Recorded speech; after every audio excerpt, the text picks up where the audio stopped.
Sunny Williams. I'm up here on the International Space Station. Now, I'm going to say where we are. So right now, we're in the Japanese laboratory. It's one laboratory out of many here on the International Space Station. It's actually on the left-hand side. If I was International Space Station and I was flying through space like this, my left hand would be where the Japanese laboratory is.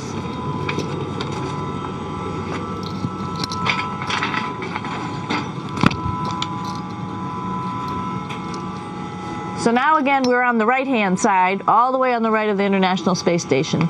This is Columbus, the European module. It has science experiments all over. You could see it looks a little bit crowded. And here we do a lot of our medical experiments. So this is Node 2. This is a really cool module. Of course, most of these modules you'll see they have 4 sides and they're put together. That way we could sort of work on a flat plane, either a wall, a floor, another wall, or the ceiling. But you know, again, all you have to do is turn yourself and your reference changes.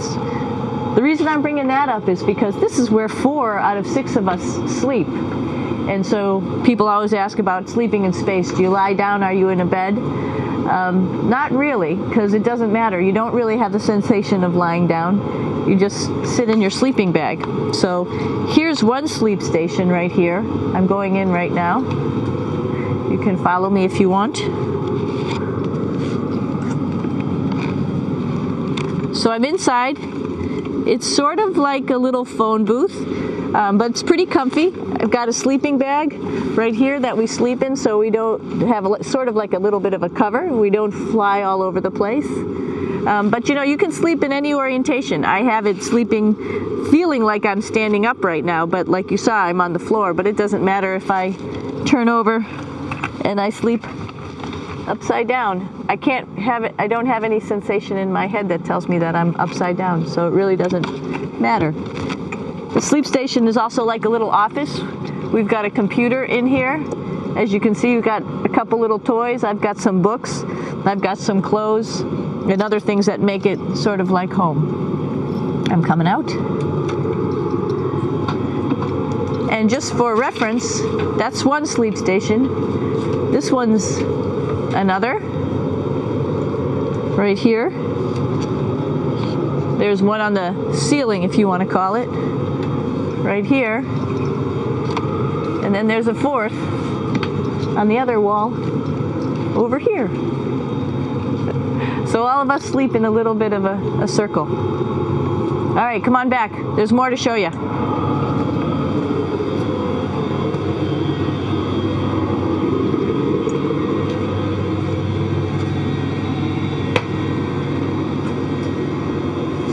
Here we are in the U.S. laboratory. Again, this is a laboratory with science experience on all of the walls here, all sorts of stuff that we do.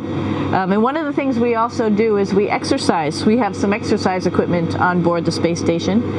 We need to do that because we lose bone density and muscle mass while we're up here, and that's a result of not having to fight against gravity. So how we keep ourselves in shape are with a bike, a treadmill, and a weightlifting machine. This is the bike. You notice the clip pedals. So all you need to do is actually clip your feet in, and then you can start pedaling. You don't need a seat because you don't sit down. Actually, I haven't sat down for 6 months now, so you don't need any type of seat. Just make sure you're held in with your pedals. You probably see that the bike bounces around a little bit. As I move it, it's not steady and held to the wall firmly. And the reason for that is the space station is pretty big. You saw that there's also solar arrays on the space station. If we start putting any forces into the space station, it's going to make those solar arrays bounce around a little bit. So to prevent that, the machines bounce around a little bit, move around a little bit. And that way we don't put any forces onto the structure of the spacecraft out to the solar arrays. All right, a little farther on. Come on.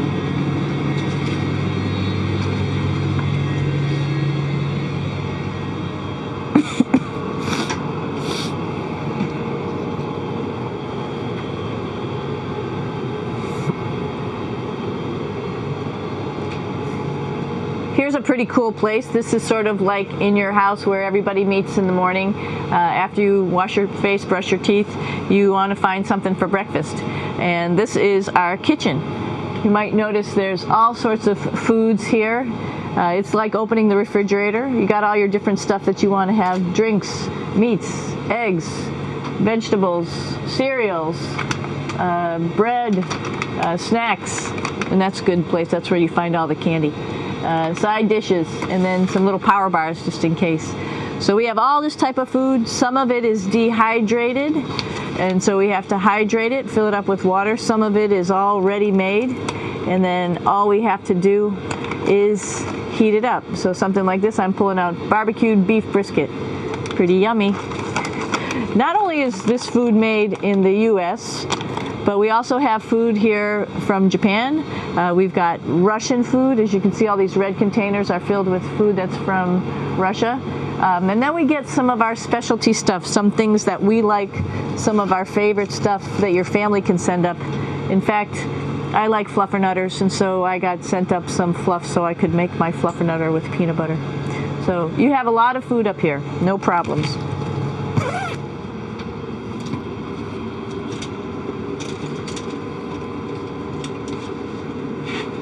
I'm here with my two buddies in the airlock. Actually, these are two spacesuits that are ready, primed up to go outside, as we call it, to go do a spacewalk in case we have to do anything outside. Some of the things we do outside are just like inside repairs. We have a lot of electrical boxes and machinery and solar arrays, in fact, that I talked about earlier, that are outside, and sometimes they don't work quite right. Remember, space is really cold and really hot, and it's also the vacuum of space with no pressure, and so some of the equipment doesn't work well all the time. So we might have to go out and do a spacewalk. Right behind me is actually the hatch that you go out into space, and right now we have it filled up with a couple other spacesuits because we've got 4 of them up here and some of our tools. But right behind here is the hatch in which you actually go right outside into the vacuum of space. The spacesuit is pretty big, as you can see. It's like being a football player. Part of the reason it's so big and bulky is because of this backside, this backpack. It's like going on a hike with a backpack, but the backpack and the suit weighs about 300 pounds. Luckily in space, nothing really weighs anything, so you don't feel that it's so heavy. But we need to have such a big suit because that guy back there is essentially the heart of the spacecraft. I call this actually a spacecraft. It has all the oxygen for you. It has all the carbon dioxide removal system for you. It also has a heating and cooling system to make sure to regulate our body temperatures while we're outside.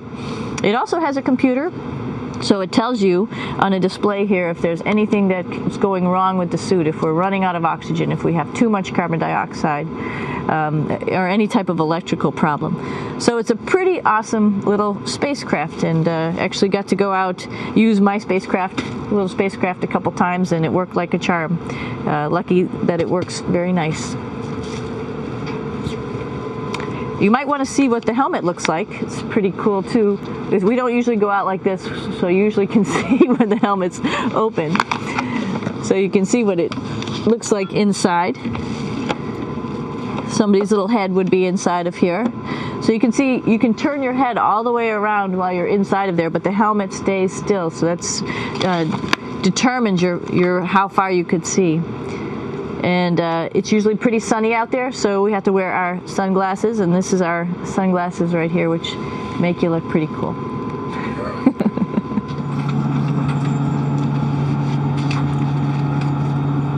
Here we are at the throne. This is awesome. You might see the little, you might have noticed the little moon on the outside.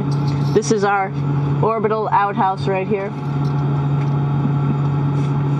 And of course, it serves for 2 functions. Number 2, right here. I'll show you. But you see it's pretty small, so you have to have pretty good aim, and you'll be ready to make sure things get let go the right direction. And it smells a little bit, so I'm closing it up. And that's of course for number 2.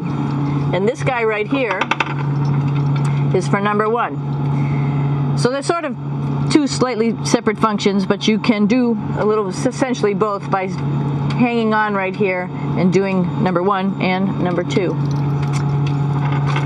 I might add it's color coded so you really don't get it mixed up, which is nice. This is yellows for number 1. And also there's a selection of paper. People always ask about toilet paper. What do you do with toilet paper? What kind of toilet paper do you have? We have gloves just because sometimes it does get messy. We have some Russian wipes, which are a little bit coarse if you like the coarse type of toilet paper. We have some nice tissues, which are nice and soft if you like soft toilet paper. We have Huggies, just for any cleanup. You know, we were all babies once, and this sort of helps. And then if things get really out of control, we have disinfectant wipes, just to make sure we clean up here. Because, you know, just like the water I showed you, the number 1 stuff can sort of go all over the place if you don't aim correctly. And did I mention both of these have a little bit of suction, so they should keep things going in the right direction. But like I said, sometimes things get a little out of control if you are out of control yourself flying around. So we have lots of protective stuff. And of course, you do have your privacy. There's a little door, so other people know that you're in there. Now I'm going to take you to one of the coolest places on the space station.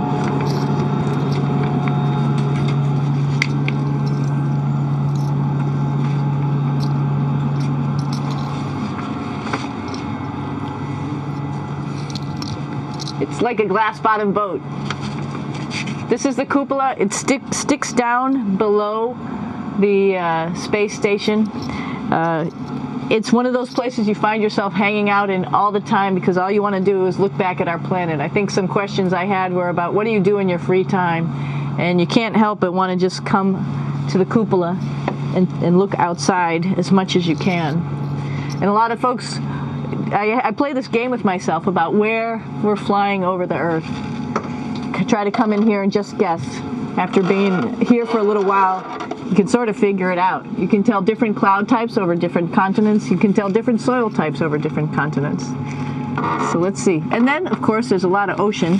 So usually we're over the ocean at first glance. I will tell you in just a moment where we are.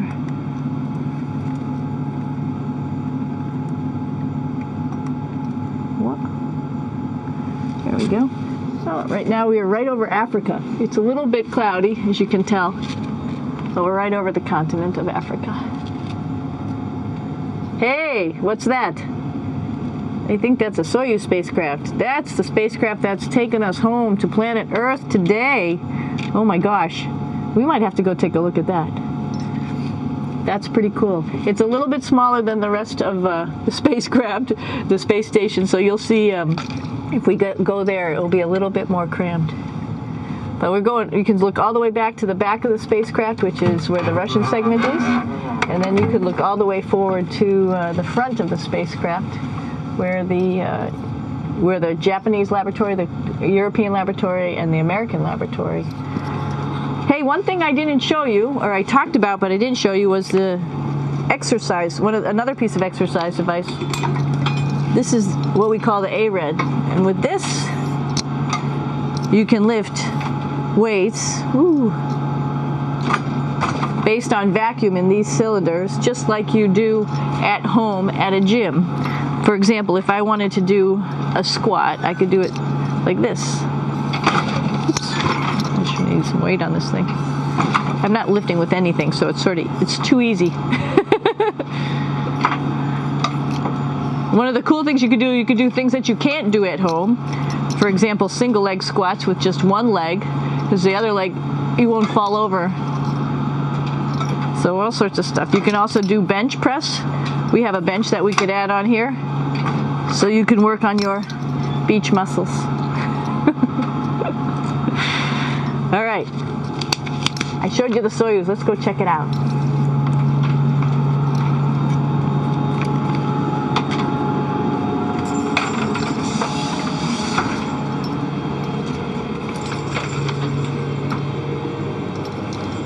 Aki, what are you doing down there? Crashing things. This is one of the cool things about space too. It sort of looks like there's a big old hole here, but you don't even think twice about it. You could just jump over the hole, or if you want, you can go jump into the hole. I'm coming down. Woo!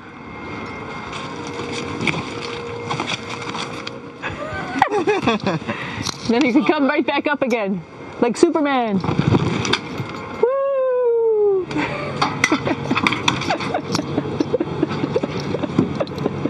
We're lucky we have a really cool big space station that you can fly around in.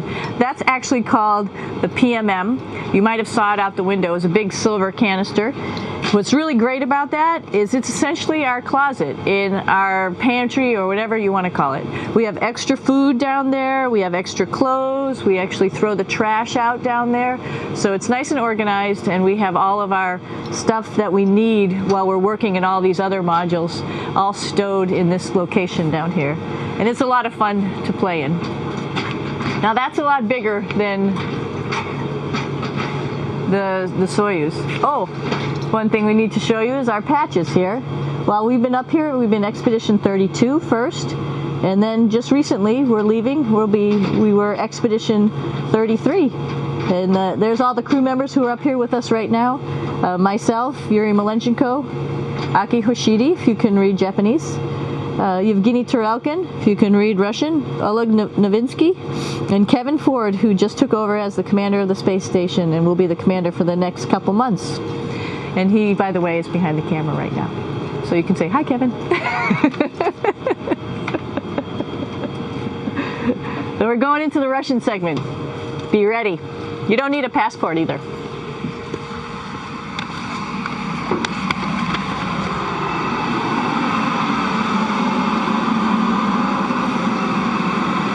It goes a lot farther back than this.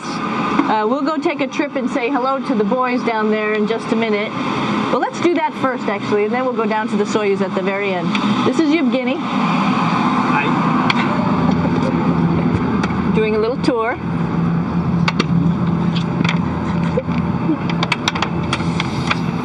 This is the FGB, and what's cool about this module, it is actually the very first piece of the space station that came up in 1998. The space station has been around for about now manned for 12 years, but it's been up in space for about 14 years. And this was the very first. It is like the Russians' PMM. It has a lot of storage, as you can see.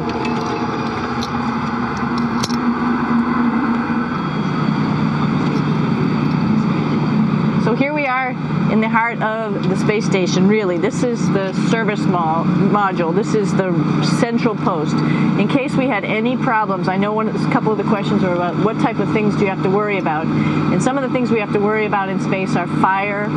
If we had a fire, if we had a depressurization, like we were hit by a micrometeorite and it made a hole, or if we had some type of toxic atmosphere. We use ammonia for our radiator, so there is a possibility that ammonia could come into the vehicle, and then it would be bad for all of us. If we have any of those problems, we come right here, which we call the central post. It is the main heart of the space station. It was also the first computers that came up here that ran the space station. And so behind this wall right here are these main computers. So we gather here as a group of 3 or 6 and then figure out how we're going to either fight the fire, patch the hole, or solve the toxic spill. And what's cool about this module, of course, it's the central post. It also has great windows right down toward Earth. It has controls to fly in visiting spacecraft if they need some assistance right here. It has Russian computers as well as American computers to help us control anything we need to on the space station. There's a couple of our crewmates back there, Oleg Novinsky on the right and Yuri Malenchenko on the left. And there's also a second bathroom here, which is really cool because 6 of us going to one bathroom is really tough. And so there's one bathroom here and one bathroom on the other side where I showed you. And you can probably see on the wall behind Oleg and Yuri some of the heroes of the space program. Korolev, Sergei Korolev, who was a chief designer of putting men into space. And of course on the right-hand side, Yuri Gagarin, the first man to go into space. So just reminds us of our roots. gonna stop here just for a quick second. You can see on the Russian spacecraft there's also other modules that stick out, down, and above.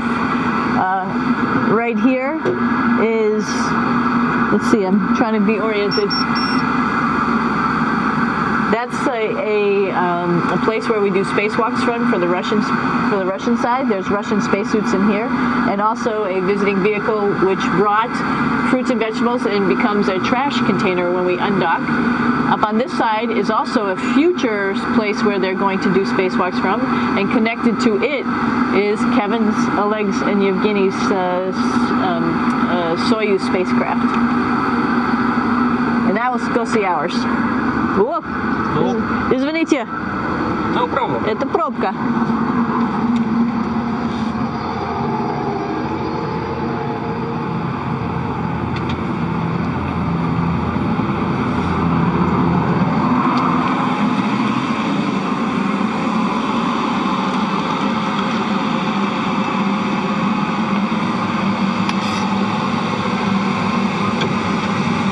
Coming down.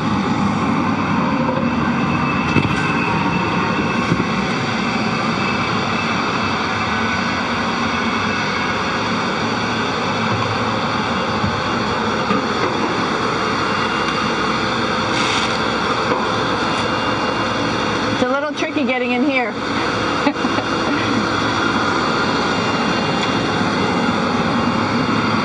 This is the docking probe right here, this big thing. This helps us connect to the spacecraft.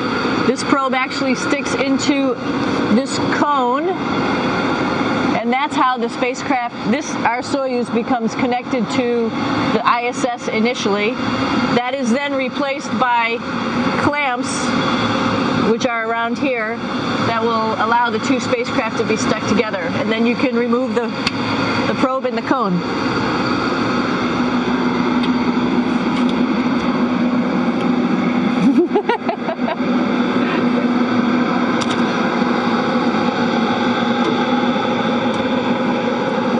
You okay? All right, so here we are in the Soyuz. This is what we call the BEO, the living compartment, Bitovoy Otsek in Russian. It also has a little bathroom. It's not as good as the other bathrooms, so we try not to use it too much.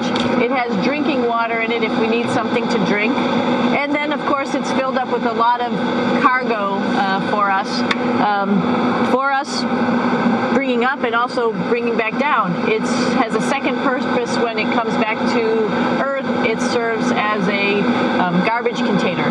During the descent, we'll get rid of this area right here, and everything that's in it will just burn up as it's coming into the atmosphere, so that way we can get rid of a little bit of trash. But the main area where we were on launch and where we're going to be on descent is down here, because we're not part of the trash, so we're in a safe place. So we're in the descent module, SA. It's a little small, but you can get in.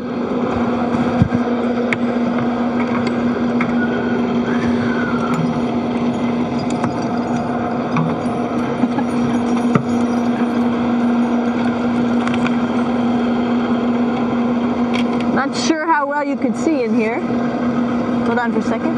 I'm going to turn it up this way, just so you could see the hatch, and you could see Kevin.